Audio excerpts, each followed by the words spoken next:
The views expressed are solely those of the individuals providing them and do not reflect the opinions of the Team Sock Passe podcasts or their respective affiliates or sponsors. This episode is sponsored by LS Cream, the perfect blend of spices and tradition inspired by Haitian cremas. Please drink responsibly. All right,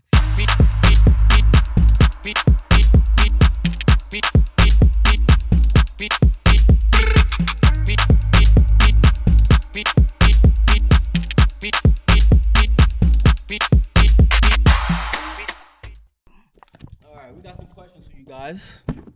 First question.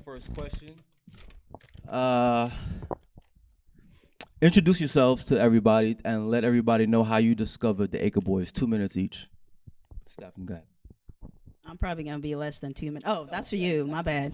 You said, introduce ourselves. So my name is Stephanie, originally from Houston, Texas, but I've been living out in Brooklyn, New York. Yes, since 2015. And I'm a nurse currently. So I think there's another nurse in here somewhere. Hey.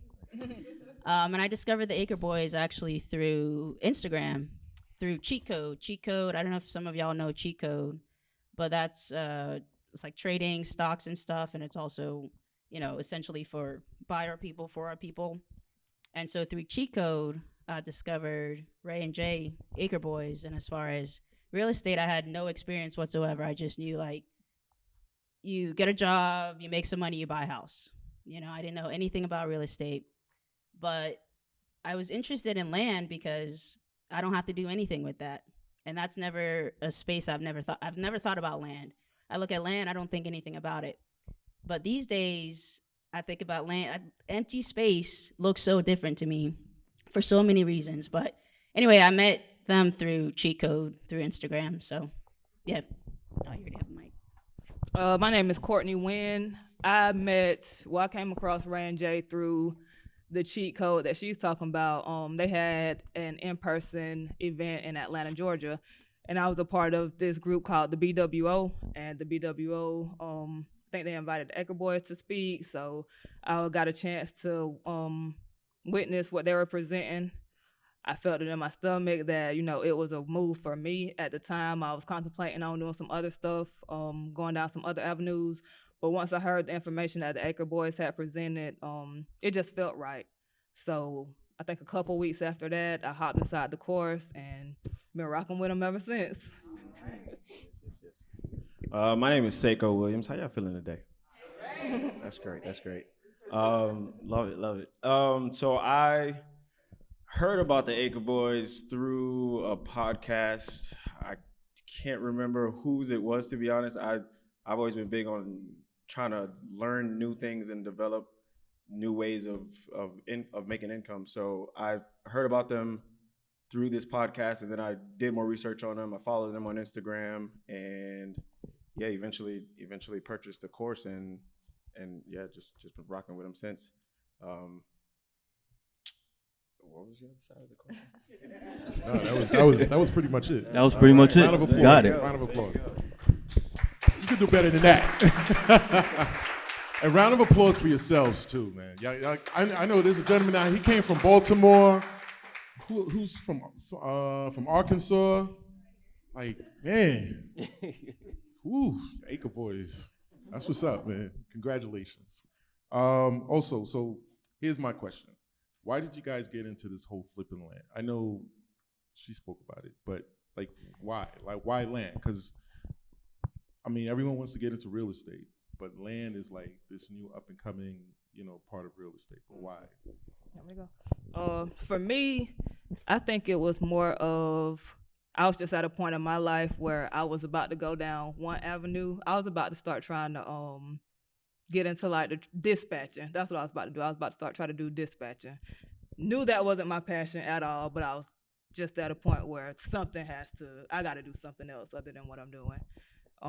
When I heard the information, like I said, I just had a gut feeling. I've never heard about them speaking about real estate the way they did, but it was something about, buying low and selling high. It just made sense to me.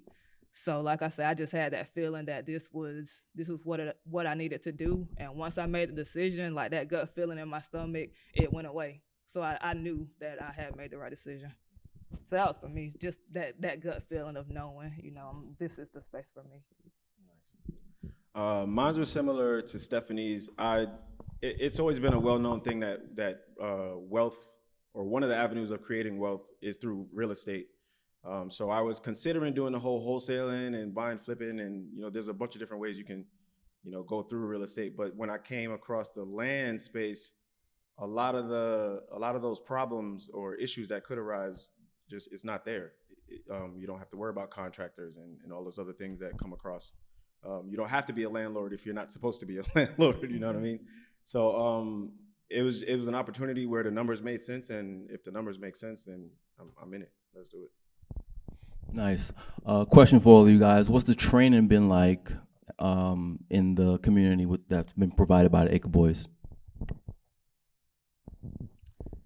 The training has really been excellent, and I say that to say, when I first joined the group, it was back in January of 2023, so it's been about a year and a half now, and we would have maybe 3 or 4 people in the weekly trainings, and the weekly trainings are with Ray and Jay, so you get that one-on-one, hands-on kind of thing, compared to other groups that are 100 plus or whatever, and you don't actually get that real experience and get all your questions answered. And also they had, the master course where you could really watch the videos, read everything, play by play, and then come to the weekly trainings with your questions and have everything answered. They didn't hold back any information. Everything they knew, they were very upfront and honest and just this is it. So for me, it was if I do exactly what they do, I'll be all right. Mm-hmm. And they made the information so easy to understand. And it was just a template. It's a template. You follow the template, you're going to be all right. Yep. So, yeah. I agree.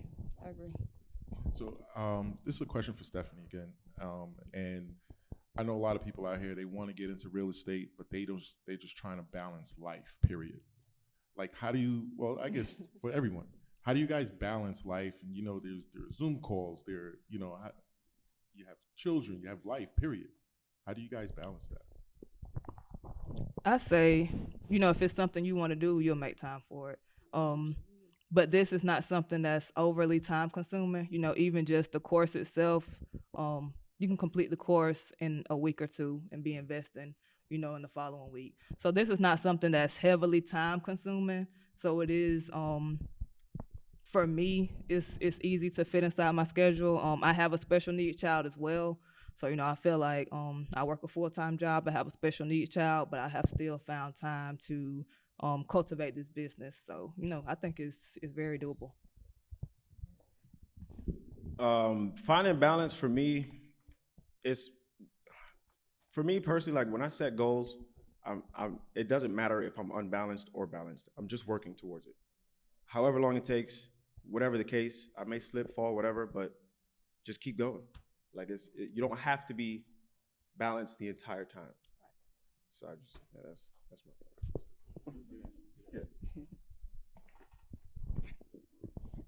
my. What states, counties did you focus on flipping land and or purchase tax deeds, and why? Well, I know where you. Okay. So we interviewed Stephanie actually on a podcast, which we're going to be releasing soon. But go ahead, tell them a little bit more. Okay, so don't do what I did, actually. Do everything else that they're about to say. But the first county I hit was Suffolk County, New York, and that was my biggest deal. That was my 100K deal. And I hit that county because, to me, the numbers looked good, right? I knew it was a busy area just a little bit, but I wanted to it was kind of I'm going to go all in or not kind of thing. I threw 3,000 pieces of mail out, and I was like, let me see what happens with this. So don't do that, but I think doing your research on the population you know, if it's far enough for, you know, from the main city, all of that. So doing your research first, and maybe start. I'm in New York, so I think part of it too was me wanting to start a little bit closer to home.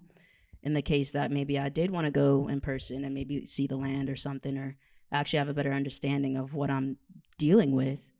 But I would say you could start with where you're at, and then go from there. And so now I'm playing more in Michigan, and Michigan came about from the auctions that they taught us. So that's another part of this training is you can do tax deeds, you can do auctions, and there are a lot of really good deals for tax deeds coming out of Michigan. So I was like, well, what if I threw some mail out in Michigan? And so I've been in Michigan for a minute because I've gotten some pretty good deals out of there. So it just depends, and I think it's, you know, different for everybody. But that's how I targeted my areas. I think the first state I targeted was North Carolina. And Ray and Jay, they kind of warned that North Carolina was a hotbed, and I did see that once I started getting some deals in. I think I had about 2 or 3 deals that came in that had some probate issues, so we didn't get to go through with them. But just continued to research, follow the steps that they had gave us out about how to find the right areas concerning, you know, days on market, what else? Sold to for sale ratios. Just following basically the template of the program, and it'll pretty much show you how to pick an area. So I finally settled down in Minnesota. Been playing there a while. Got about 3 deals in Minnesota. So now I'm just thinking of where to go next. Doing some research on where to go next. I started with tax deeds first. So that was my let me see how the whole thing works. Test the waters real quick. I bought my first 4 properties in Michigan at an auction. And since then, I've still been doing the whole tax deed investing, but now, just recently, within, say, a month and a half, 2 months ago, I sent out my first actual campaign to 2 counties, actually. One in Tennessee and another here in Georgia, actually, Gilmer County in Georgia.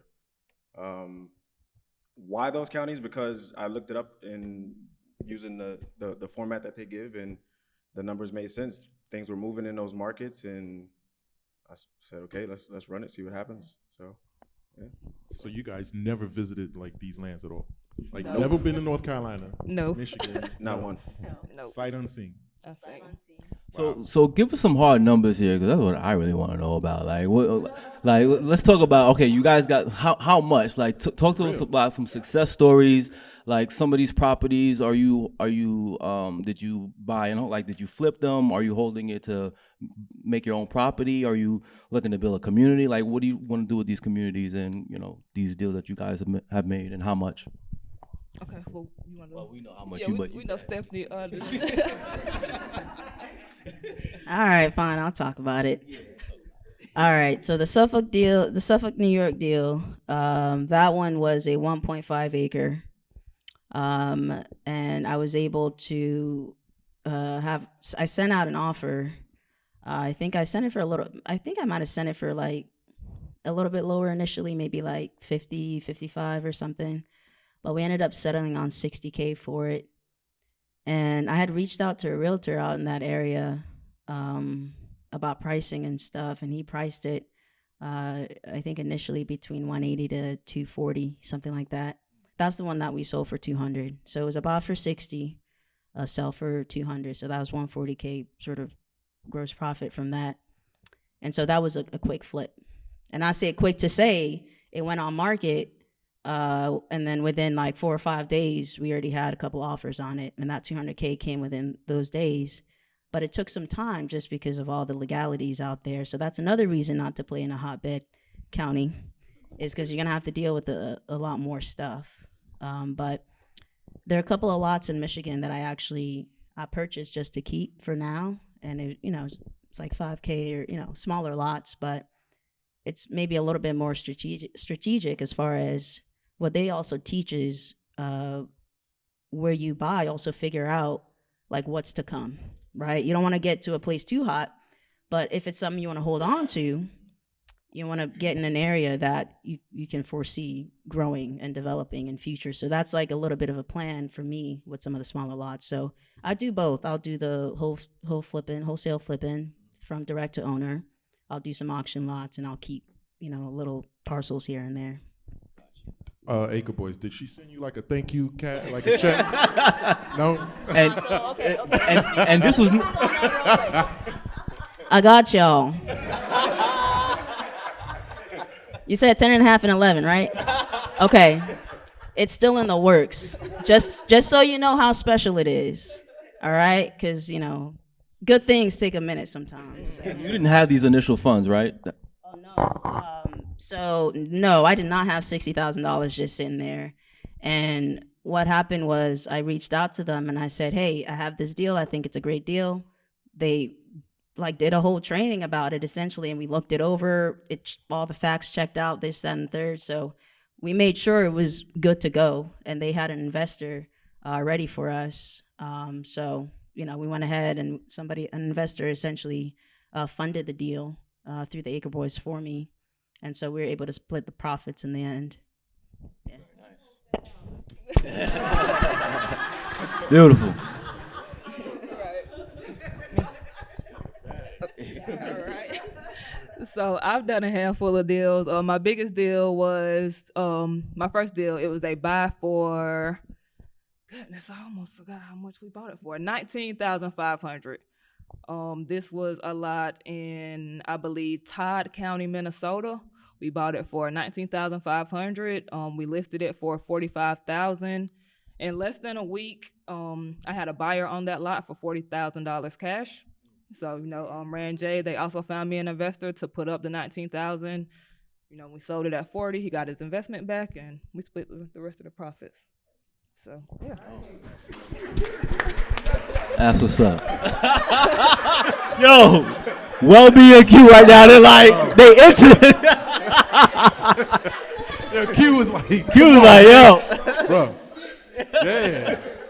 And you right here in Long Island, bro. Like, I see him and his fiance in Shake Shop every day. That's what's up.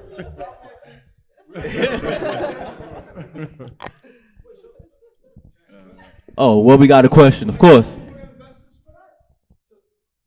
We got real quick. So let's inside of our program, we offer what we have. It's called deal funding. We teach you how to go out and find deals.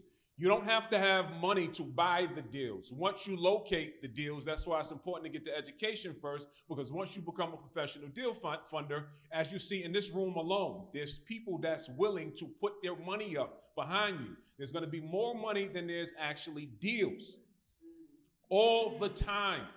But you have to get the education so you will know what to bring to the table. If you don't have anything to bring to the table, you can't get no money, you can't eat. So find something that's valuable, bring it to the table. You got 3 investors right here. You also have investors on this side. I'm not pointing at anybody, but you have investors on this side that's looking to put their money to use. Now, when we came in this game, we were looking to do, the name of the game for the Acre Boys is what we call stacking deals. It's not about a one deal situation for us. It's about how many deals we can do in a calendar month. So we teach them to try and do as many deals as they can. How she had a net, Welby, not a gross. How she had a net of 100,000 is because she had 3 deals closed in 1 month. Not one. She had 3 deals closed in 1 month. Out of those 3 deals, she didn't use any of her money. So when we came into this space, 1 second, Latoya. When we came into this space, like, man, I'm rolling now. When we came into this space, right? We wanted to keep our working capital just working. We didn't want to use our money that we had accumulated. And if you're doing the business on a high scale and effectively, you're going to run out of money. If you're doing it correctly, your money will evaporate quick once it's starting to be spread across 5 and 6 and 7 deals. So we learned that. because you never know when these deals are going to close. We've closed them as fast as 3 days, and sometimes it took us 3 and 4 months. So if it takes you 3 and 4 months to get these to the finish line, and if you have your money spread across 6 or 7 deals, you get tight, and you get tight really quick. So we started reaching out to investors that have the money, plenty of money. We have endless money to spend. We need to put it to use. We won't ever run out of the money because it's a lot of money that we have access to. Just in this room, it's a lot of money that we have access to. We whipped up money from anywhere from denominations from $20,000 to $3 million. We got $3 million in less than a week. So if you bring a valuable deal to the table, the money will be there waiting for you. And I don't want to spend too much time because I don't want to take the light away from them. But that is how they did it. Last thing, y'all, keep in mind, funding that we offer is no credit check. None. You can come in as long as you understand how to find an undervalued asset. I don't care if your credit score is 300, should be 7, 8, whatever. But the value is in the equity inside of the deal, not in your personal credit score. So that's how we solidify ourselves on our end based off of the equity. So yeah. And before I give it back, because my point that I was making was that most of our investors, not most, all of our investors that we use, none of them look like us. So it's. That's what I was thinking. You said that because I figured that. Right. I was thinking, I'm like, I bet you somebody all the other way. All of it. But that is the importance of putting this message out there so we can bring the money back to our community. Because one thing I tell you about our investors, they love us, but it's never them bringing us anything. It's always us bringing them a deal. I'm just saying, what's the return? Because I've got money just sitting. I didn't know. I didn't know. The returns are typically 25%. And this is what I'm saying. Like, you don't even come to the. This is a hot panel right here. Hot topic. Hot panel. Rob, you got the next one. Oh, no. Let's hear your testimony. We want to hear your numbers. Yeah. So my approach was a little different. I've just been buying. If I see the deals that make sense, I'm just buying and just building equity. Whenever I decide I need to liquidate for whatever reason, then I'll do so. But if I see an undervalued deal, if I see an undervalued opportunity, I'm buying it. When I need to sell it, I will. And yeah, that's pretty much that. Stop. So I'm treating it like I'm treating it. I understand y'all want to speak modestly, but Talk put a little your spice shit, on it. Seiko. Say what it is. Keep it real. That's what we're here for. It's really now's the time to really stick your chest out and say, what have I done? Come on. Because these are not light things. I don't want them to just say this stuff like this is light things. Seiko owns in less than 20 months. How many properties do you own in 20 months? On my 21st property He's right on his now. 21st property in less than. These are not light things. And after this training, after this $250 training, it might be pushing towards 30 or 40 or so. Yeah. But yeah, that's my thing as of right now. Is I'm purchasing properties and accumulating equity, and that's where I'm at in my journey for right now. Yeah. Go ahead, Rob. And the thing is too, like from my understanding from wholesaling, it's similar to wholesaling. Like people get this misunderstanding of, properties are just gonna pop up because I just Googled, in my area. But these guys are, you're out there, you're researching, and it's a full-time job, on top of your full-time job. Speak. What I do? Gotta clear some things up. Because people throw that wholesaling thing out there. We are not wholesalers. We don't do wholesalers. The major difference in between what we do and wholesalers don't have the money. We have the money. Once we see it and we want to buy it, we buy it. We don't say, let me find an end buyer and then we'll get it. No, if we see it and we want it, we buy it. And we own it. That's the major difference between what we do and what wholesalers are. So we're not wholesalers. You're not. Speaking of question, are you guys doing this full time? That's what I was just about to say. Are you guys doing this? Are you guys doing this? Like, what's the end goal for what you guys? Is this just like extra cash for you guys, or you want to do this full time to free up, so you guys can do other things in life? Yes, for me, that's definitely the goal. To build up, the capital to leave my 9-to-5 job and do this full time, to invest into, further ventures like our guest speakers was telling us about today.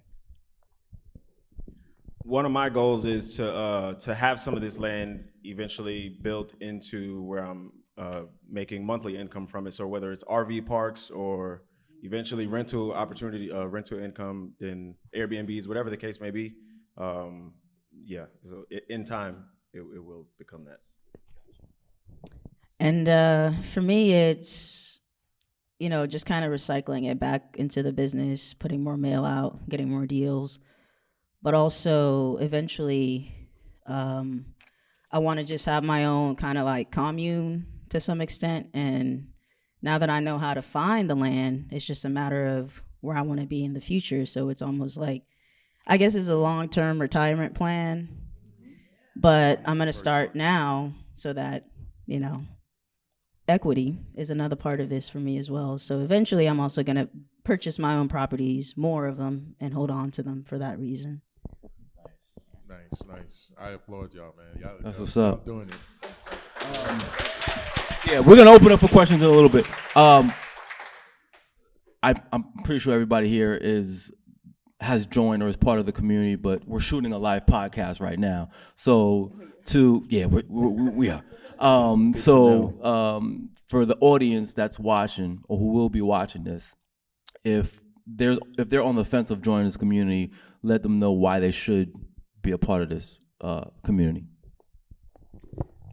I would say first, because it's a ground floor opportunity. It's not so saturated yet. You can still come in, early and make great money. I would also say because it's non-traditional. I think that's a very great point to jump into something that not everybody is doing. That's doing something that you don't see a lot of people doing, but that you can come in, create your own lane, and be super successful in it. I would say that's definitely reasons enough to jump in. Also, because the support is here, it's a great community of people, like-minded individuals, and I just think it'll be a great place for anybody who wants to get started inside of the land business to get started at. And to your point there, Court, I think it's also really important that we emphasize community. And I think that was, one of the biggest reasons why I joined this, because there's other real estate, you can, figure out how to do this, that, and the third from other groups. But for me, it was really important that we put money back into community for us, because there's like Ray said, 1%, 2%, 3% of us that is represented in the land space. And I want to see those numbers grow. And so within our community too, I think like-minded people, we also have people within the community that will invest in deals with you. And that's bringing the money right back to us.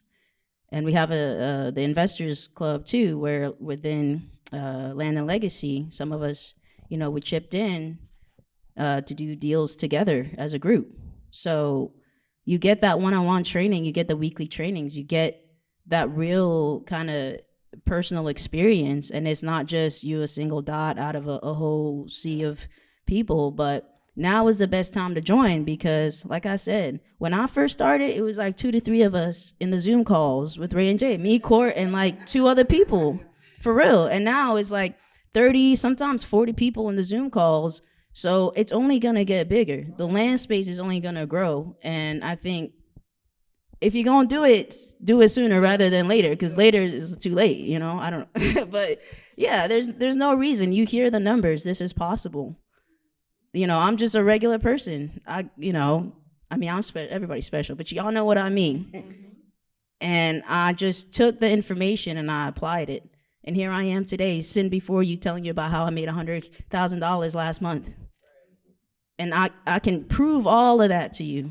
So if I'm not proof enough, if Court, if Seiko, if we're not proof enough, we don't know what else is going to help you with that. But we're here to say, these guys did it. They've been doing it for 8 years. It made sense to me. You buy low, sell high. I understand that concept.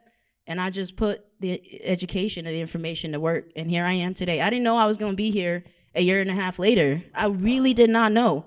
I thought to myself, I'll be lucky if I make like 5K, 10K. 100, I never thought in my life, but here I am actually like speaking on it, so that's all I can say. Seiko, how about yourself? I'd say if you are on the fence about joining or just curious about the space as a whole, speaking from my past experience, a year ago today, I owned 0 properties. I knew nothing about the land space at all. And like I said, I now own over 20 properties. But one of the biggest things for me personally was I want to buy my mom a house, right? That's like kind of, I guess, everybody a universal goal. And this year, my mom's birthday was April 12th. I bought my mom a piece of land. And yeah, so first step, yeah. But that was because of the education that I got from this course, and it was because of the mentorship that I received from these guys. So, yeah, just, if you're curious about the space, like, this is a great place to take advantage of that. Do we have time for a couple questions, Ray J? All right, questions? Yes, sir. How do you guys maintain the properties as far as like tax and things like that y'all just accumulating all of these properties like regular people? How do y'all pay taxes and everything on all these properties that y'all? They don't hold long enough. Yeah, that's So me personally, you're in touch with the county. You just pay the taxes. It's not really a complicated thing. And with land, the taxes aren't that much. It's a couple of $100 maybe. For the years. It's not a big thing. But, yeah. You probably spent more eating out than.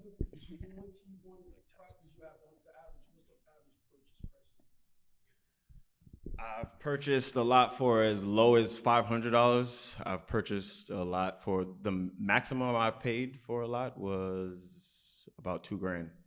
I purchased an acre of property for $1,200 in the Poconos.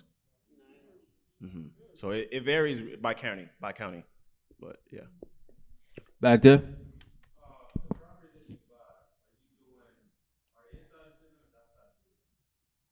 Inside the what was that? Typically within city limits. If it depends on where you're going though. If you're going the tax deed route, usually they're within the city limits. If you're going direct to owner, then they could range anywhere outside. Anywhere outside or inside the city. Are you doing, if it is outside the city limits, are you doing soil testing to make sure like it's like a perk test or something? If you plan on building on it, then yeah.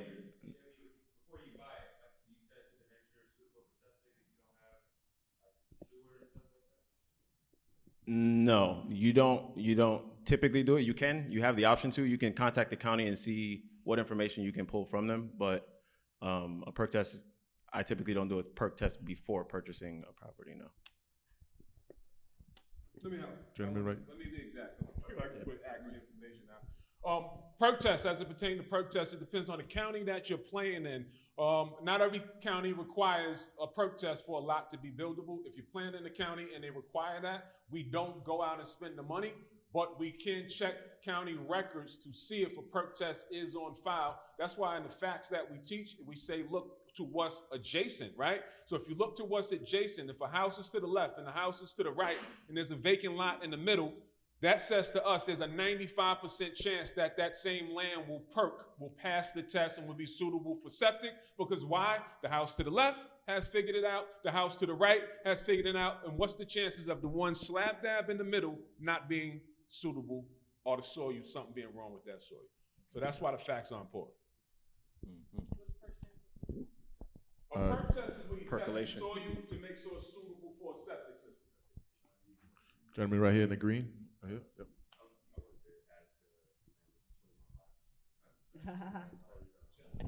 Yep. Seiko. Pleasure.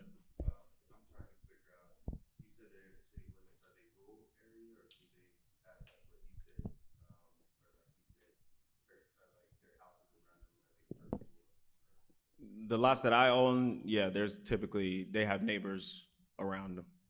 Yeah. They're usually, a lot of them are in communities. Some of them are in, subdivisions. So they typically are residential. All of them are residential. They're zoned for residential.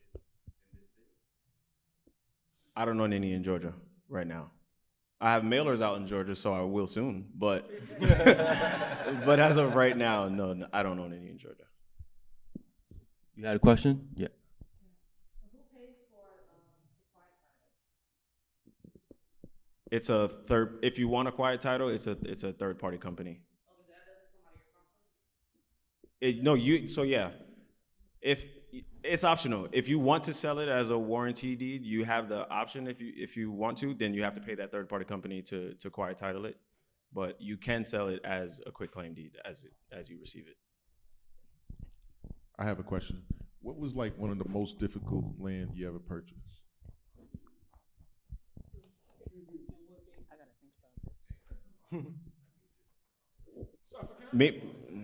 Oh, okay. Okay, so Suffolk County was difficult because there was a lot of paperwork, there was a lot of legality stuff we had to, just hoops you have to jump through that other states you don't necessarily have to jump through. That's why I'm advising if you start out, don't start out in a county like that. Don't play in a county like that. Definitely do your research and be comfortable where you're gonna play at, right? So I was willing to hang on as long as possible because I mean you hear the numbers. So to me that was worth that wait, worth however long it would take. We still hit bumps in the road that we weren't expecting, but I mean they were there along the way all the way through.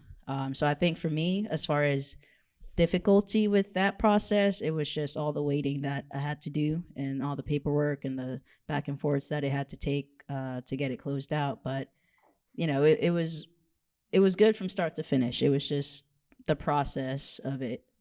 But I haven't had any difficult issues with like land itself. But we talk about like difficult types of land and stuff that might come up in our trainings all the time. So we're all very much aware of some of those issues, and then we'll look out for that whenever we check the facts to say, okay, well, this, we learned this from training and this from training, and so it can help you avoid certain situations or avoid certain tax deeds or auctions or certain pieces of land that is in a way faulty and maybe you wouldn't have known otherwise, So issues do come up, but that's why it's good that you get the one-on-one training so you can figure out what are these types of issues I could come across and how I can avoid them or just deal with it however it comes by. So I haven't had any difficulties, honestly. Personally, like, you got almost 30 properties. Yeah, it's not really complicated. I think maybe one of the only issues I might have ran into, that probate stuff. A lady want to agree to sell, but when you go to do the research and stuff, her name wasn't on the deed. Her husband died, he didn't leave it in a will, that kind of stuff. So that's about the most difficult thing I've run into, issues like that. One last question over here. Yeah, the trainings and discussion video calls that you guys have, what times are they? Are they convenient? Are they recorded? They're at 7 p.m. Eastern on Wednesdays, and yes, they're recorded. Nice. And we also have a mindset class on Tuesdays that Jay does. He'll come in and we go over mindset. On Sundays, I host an accountability call as well. Nice. Well, this segment has definitely been informational. We appreciate you guys for sharing your stories with us. We're going to be releasing this. We're shooting the podcast, but we're going to be releasing this podcast within our community that we just recently launched. Q doesn't know, but he's going to be in our community. Welby doesn't know, but he's going to be in our community too that we just launched. Latoya doesn't know, but she's going to be in our community too. If you guys want to know more information about our community, we're an entrepreneurship podcast. You could check us out. Just text us at 646-983-9254 to get more information. The name of the community is called Access to Action, and the name of the podcast is Team Sock Passe Podcast. You could also find us on YouTube, Team Sock Passe. All right. Thanks again, guys. Oh, there you go. There's the number, 646-983-9254. Link up with us, all right? Yes. Round of applause. Round of applause, man. Appreciate y'all. Thank you. Thank you. All right. LS Cream, the perfect blend of spices and tradition inspired by Haitian cremas. Please drink responsibly.